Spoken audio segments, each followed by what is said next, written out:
Vous êtes dirigeant et vous vous posez la question en fin d'année de savoir s'il est judicieux d'investir pour diminuer le résultat. Voyons ce point.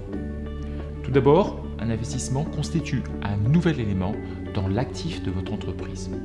En effet, il est destiné à y rester durablement.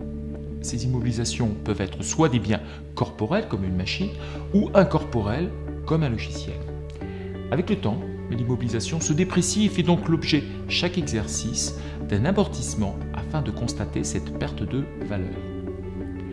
Le montant de l'amortissement est fonction de la durée de vie économique du bien. Cet amortissement va venir en déduction du résultat imposable au fur et à mesure. Ainsi, un bien, une voiture par exemple de 10 000 € qui sera amortie sur 5 ans, donnerait chaque année une dotation aux amortissements de 2 000 € et réduirait le résultat d'autant. Par ailleurs, l'administration tolère une inscription en charge des biens de moins de 500 € hors taxe. Ces biens sont alors déductibles en totalité du résultat l'année de l'acquisition. Cela concerne par exemple les matériels d'outillage, le petit outillage à main, les matériels immobiliers de bureau ainsi que les logiciels.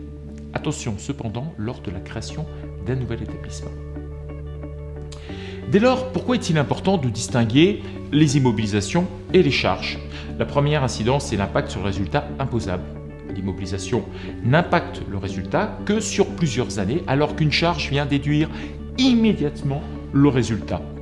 De plus, le choix de la durée d'amortissement est encadré. En cas de durée trop longue ou trop courte, l'administration fiscale peut effectuer un redressement. En conclusion, vous pouvez agir sur le résultat. Cependant, passer à tort une immobilisation en charge soulève des risques.